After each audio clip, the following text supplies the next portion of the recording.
Bienvenidas y bienvenidos a esta exploración a fondo. Hoy nos metemos de lleno en el fascinante proceso del desarrollo prenatal humano.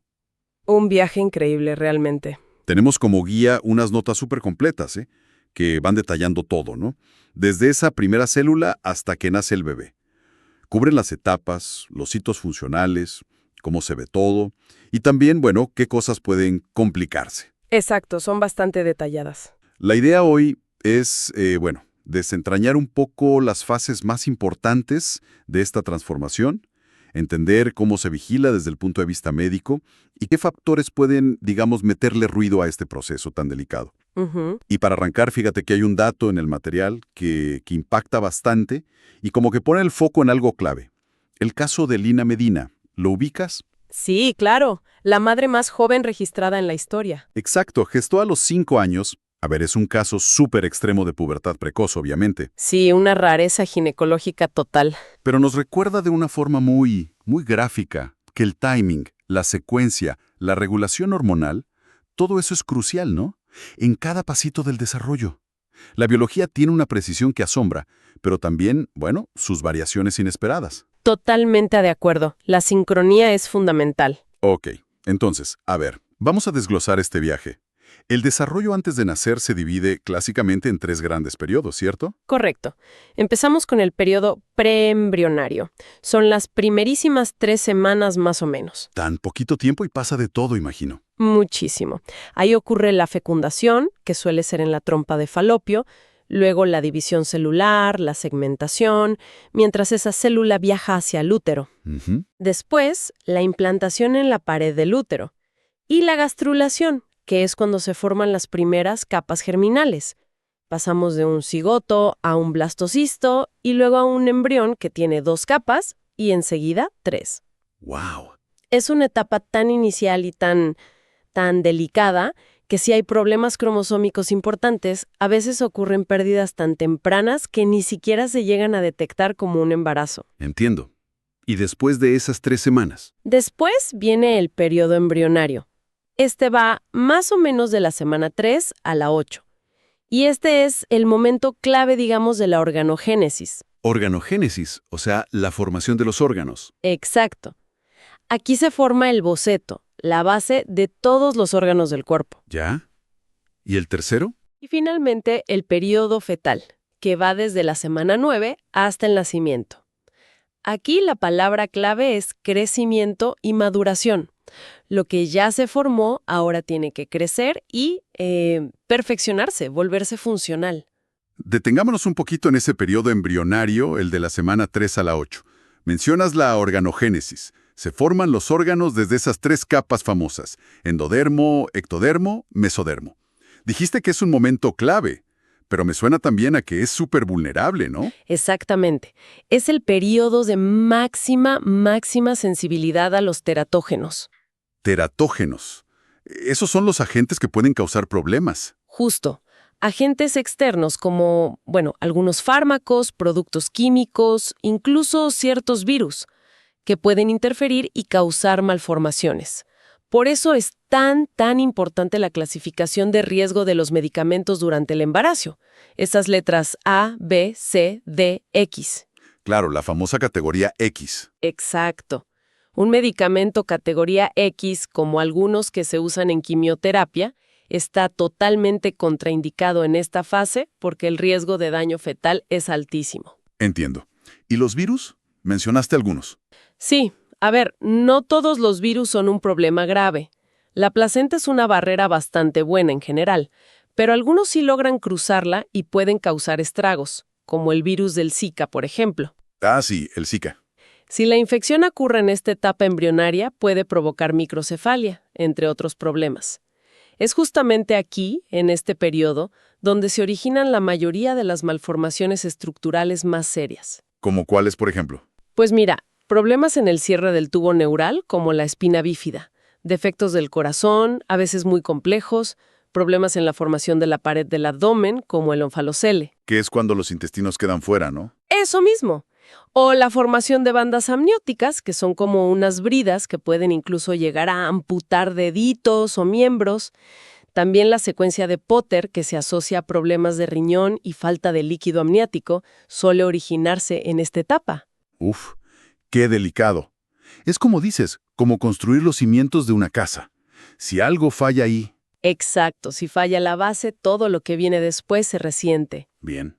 Y una vez que se supera esa fase tan crítica, entramos al periodo fetal, desde la semana 9. Ahí cambia el foco, ¿no es así? Así es. Ya no se forman órganos de novo, o sea, desde cero. Lo que prima ahora es el crecimiento, un crecimiento exponencial y la maduración funcional de esos órganos que ya se esbozaron.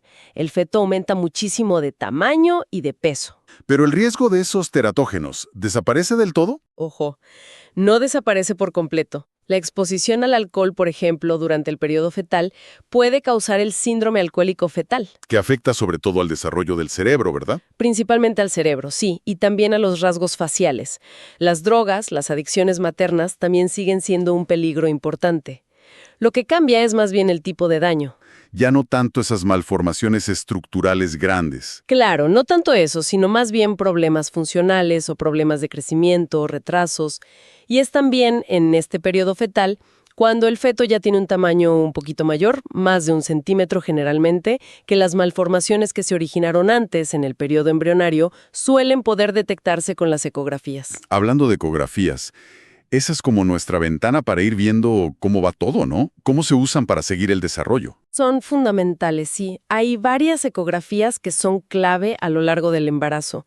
Una muy temprana, que se hace entre las 7 y las 10 semanas, más o menos. ¿Esa para qué sirve? Básicamente para confirmar que el embarazo está bien ubicado dentro del útero, que hay latido cardíaco, o sea, que es viable, y también para ver si viene un bebé o más, y en caso de ser más, cómo comparten las bolsas, lo que llamamos corionicidad. Importante saber si son mellizos o gemelos desde el principio.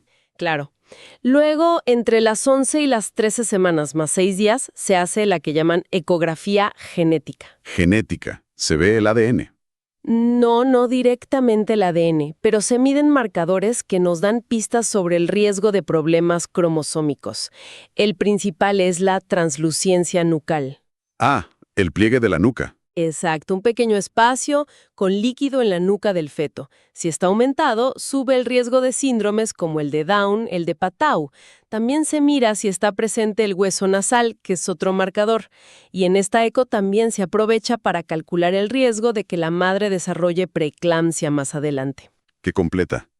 ¿Y después? Después, entre las 20 y 24 semanas, llega la ecografía morfológica.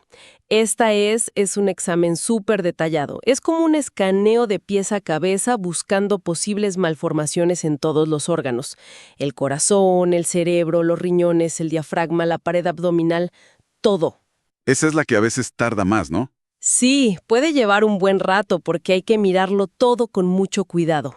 Y más adelante en el embarazo. Ya más adelante, digamos, a partir de las 24 semanas, las ecografías se centran más en vigilar cómo va el crecimiento del bebé, en medir la cantidad de líquido amniótico y en detectar si hay algún problema de crecimiento, si el bebé está creciendo poco, lo que llamamos restricción del crecimiento intrauterino, o RCIU. Para estimar ese crecimiento, ¿qué miden exactamente? Porque como decíamos, no se puede poner al feto en una balanza. Exacto. Usamos medidas biométricas. Al principio, hasta esas 13 semanas y 6 días, la medida principal es la longitud craniocaudal, la LCC. Mide desde la coronilla hasta el final de la columna, digamos, hasta el culete. Ajá. Luego, a partir de las 14 semanas, ya medimos otras cosas. El perímetro de la cabeza, PC, el perímetro del abdomen, PA, y la longitud del hueso del muslo, del fémur, LF. ¿Y con esas medidas? Con esas medidas se aplica una fórmula matemática y eso nos da un peso fetal estimado. Estimado. Recalcamos. Muy importante recalcarlo. A veces, si las medidas no cuadran muy bien entre sí o si no hay una fecha de última regla confiable, se puede usar como último recurso el diámetro del cerebelo, pero es más bien para complementar. Entendido. Y aquí es crucial, de verdad insistir en algo. Es un peso estimado, es un ponderado. Siempre hay que explicarle a la familia que la ecografía no es una báscula. Puede haber diferencias con el peso real al nacer. Puede haberlas y a veces son diferencias notables. No hay que asustarse si no coincide exactamente. Además, la mayor parte del peso el bebé la gana en las últimas 8 semanas de embarazo. Claro. ¿Y esas medidas se comparan con algo? Sí, se comparan con curvas de crecimiento estándar. Hay distintas. Por ejemplo, en algunas regiones se usan las curvas de Sirvascona. Se ven qué percentil está el bebé para su edad gestacional. Si está consistentemente por debajo de lo esperado, por ejemplo, bajo el percentil 10, empezamos a sospechar una RCIU. Mencionaste antes la RCIU, la restricción del crecimiento. ¿Qué puede causar que un bebé no crezca bien dentro del útero? Bueno, la causa más frecuente que se asocia a RCIU es la preeclampsia, en la madre. Ah, volvemos a la preeclampsia. Sí, es una causa importante. Pero también puede ser por otras cosas, como que haya muy poco líquido amniótico, lo que se llama oligohidramnios, o problemas de nutrición materna muy severos, infecciones, problemas genéticos del feto. Hay varias causas posibles. De una placentación que no ocurre como debería, una placentación anómala. ¿Cómo es eso? Imagínate que las arterias que están en el útero materno, las que tienen que llevarle sangre a la placenta, son como tuberías. Normalmente, durante el embarazo, sobre todo en 2 momentos clave, 2 oleados de placentación. ¿Cuántos son esas oleadas? La primera es temprano, sobre las 8 o 10 semanas, y la segunda es más tarde, como entre las 16 y 20 semanas. En esos momentos, las células de la placenta invaden esas arterias maternas y las transforman. Las ensanchan muchísimo. ¿Para qué? Para que se conviertan en vasos de muy baja resistencia y permitan que llegue un gran flujo de sangre a la placenta y al bebé. Es como pasar de una cañería estrecha a una autopista. Entiendo. ¿Y en la preeclampsia? En la preeclampsia, este proceso de ensanchamiento, de remodelación vascular, falla. Las arterias se quedan estrechas, la resistencia al paso de la sangre es alta. Entonces llega menos sangre. Llega menos sangre a la placenta, lo que puede restringir el crecimiento del feto, como decíamos. Pero además, esa placenta que no está bien perfundida empieza a liberar sustancias a la sangre de la madre que son como tóxicas para sus propios vasos sanguíneos. Por eso sube la presión arterial de la madre. Exacto. Eso causa la hipertensión y puede dañar otros órganos maternos, como los riñones, el hígado, el cerebro. Por eso, cuanto antes aparece la preeclampsia, sobre todo si es antes de la semana 24, más grave suele ser el cuadro, tanto para la madre como para el bebé. ¿Y se puede hacer algo para prevenirlo? Bueno, no hay una prevención total, pero hay cierta evidencia de que un buen aporte de calcio y de ácido fólico durante el embarazo puede ayudar a optimizar un poco este proceso de placentación y reducir el riesgo en algunas mujeres. Interesante la conexión tan directa. Ahora, volviendo al desarrollo del feto en sí. Ese periodo fetal es largo, son meses y meses.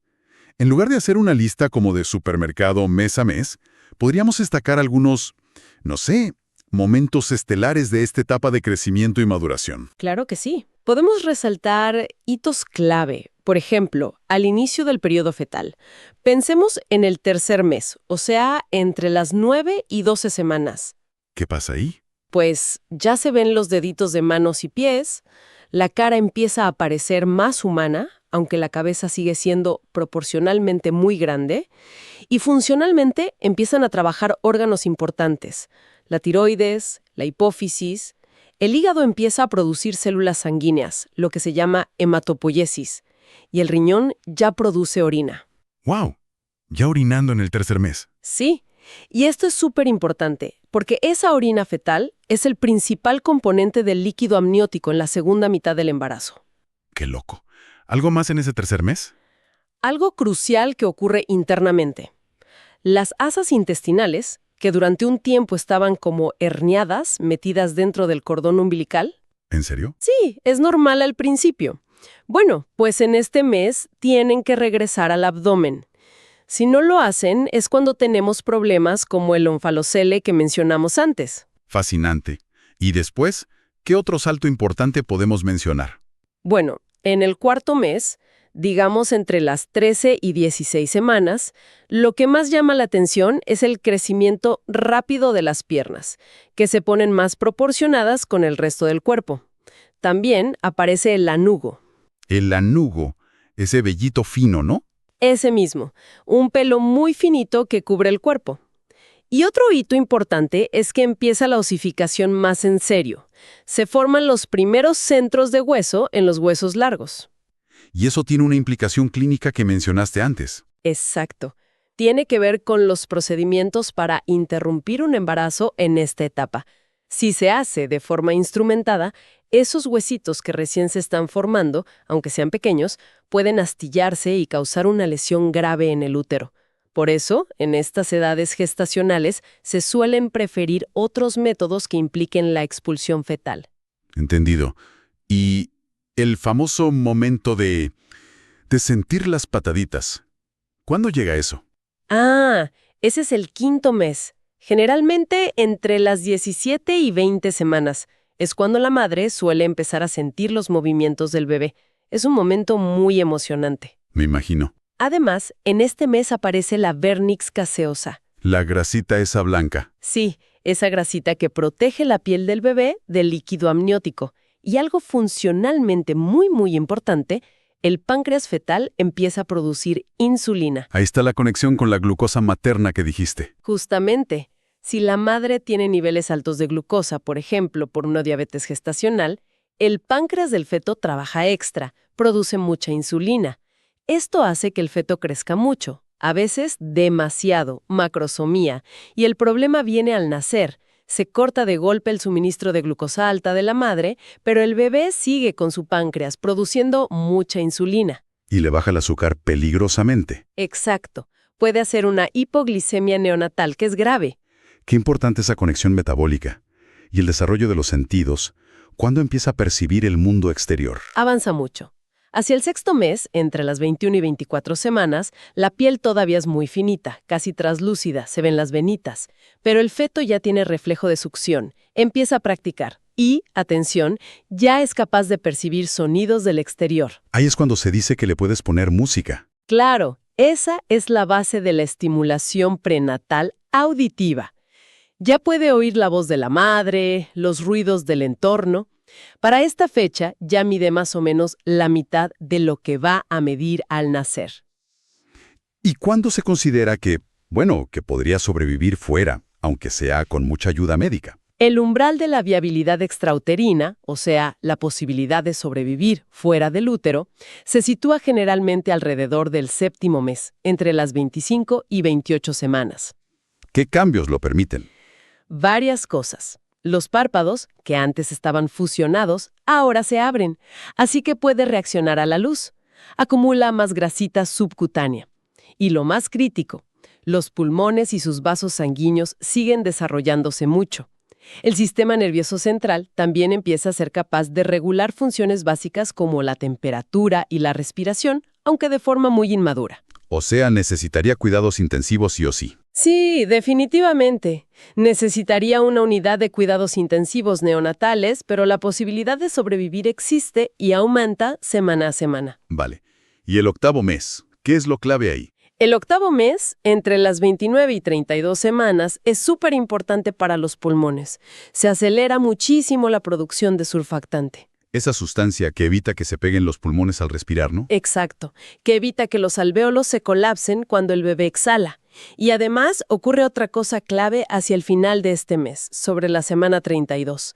Se produce una unión más íntima entre los alvéolos, los saquitos de aire, y los bronquiolos terminales, las vías aéreas más pequeñas. Esto mejora muchísimo el pronóstico respiratorio si el bebé nace prematuro. Por eso lo de los corticoides que mencionaste. Justamente por eso. Cuando hay una amenaza de parto prematuro en estas semanas, le administramos corticoides a la madre, como la betametasona. Y fíjate que no es solo para ayudar a madurar los pulmones más rápido. ¿Tiene otros beneficios? Sí, se ha visto que también ayuda a proteger el cerebro del bebé prematuro contra posibles hemorragias y a prevenir una complicación intestinal muy grave que se llama enterocolitis necrotizante. Es como un paquete de protección múltiple. Vaya, qué importante ese tratamiento. Y ya en la recta final, Noveno mes. En el noveno mes, entre las 33 y 36 semanas, ya los reflejos de succión y deglución están bien coordinados. El bebé está prácticamente listo para alimentarse. Acumula más grasa subcutánea, la piel se ve más rosadita y lisa, y el lanugo, ese vello fino, casi ha desaparecido. ¿Ya casi listo para salir? Casi listo.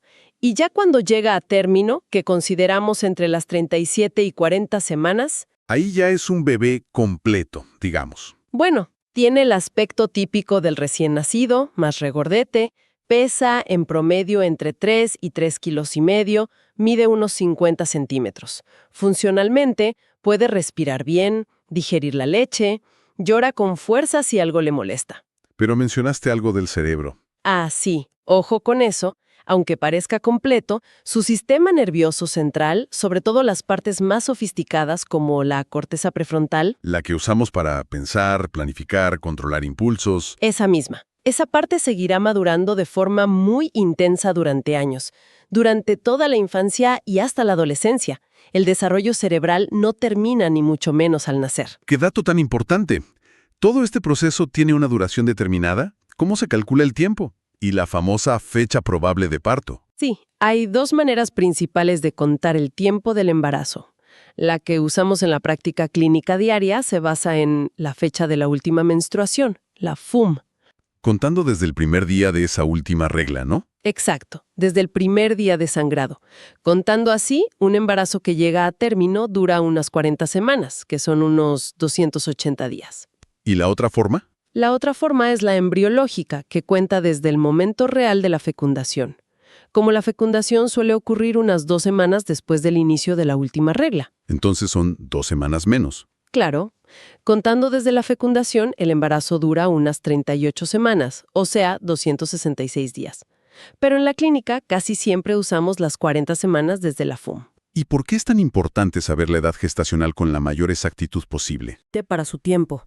Si los hitos del desarrollo que vamos viendo en las ecos son los esperados para esa semana, nos guía sobre cuándo hacer cada prueba de control prenatal, como la ecomorfológica, por ejemplo, y por supuesto nos ayuda a planificar el mejor momento para el parto, que idealmente debería ser a término, entre esas 37 y 40 semanas clínicas.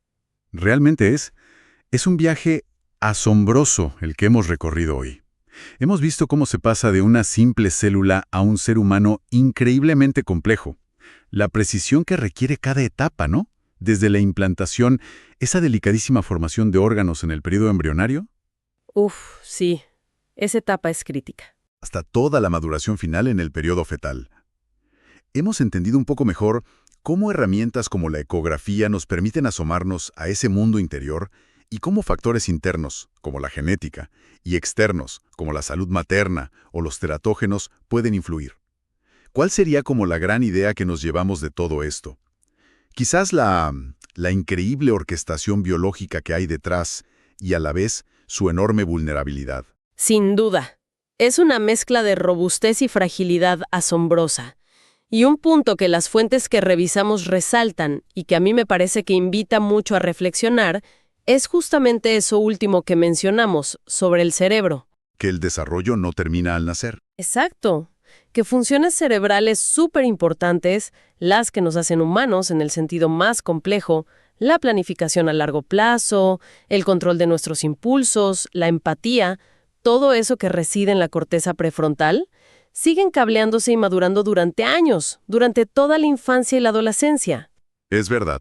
Y esto nos deja pensando, bueno, si el diseño es tan complejo y se extiende tanto tiempo después de nacer, ¿cuán determinante es entonces el entorno postnatal? O sea, la nutrición que recibe el niño, el afecto, la estimulación, la seguridad de su ambiente. ¿Cuánto influye todo eso para que ese potencial que se inscribió en sus genes durante la gestación llegue realmente a buen puerto? Es una pregunta clave. Nos recuerda que el cuidado temprano, el que se da en esos primeros años de vida, no es algo accesorio, sino que es en sí mismo una parte fundamental de ese larguísimo proceso de desarrollo humano que empezó en el útero. Una reflexión muy poderosa para cerrar esta exploración tan profunda. Muchísimas gracias por acompañarnos en este viaje.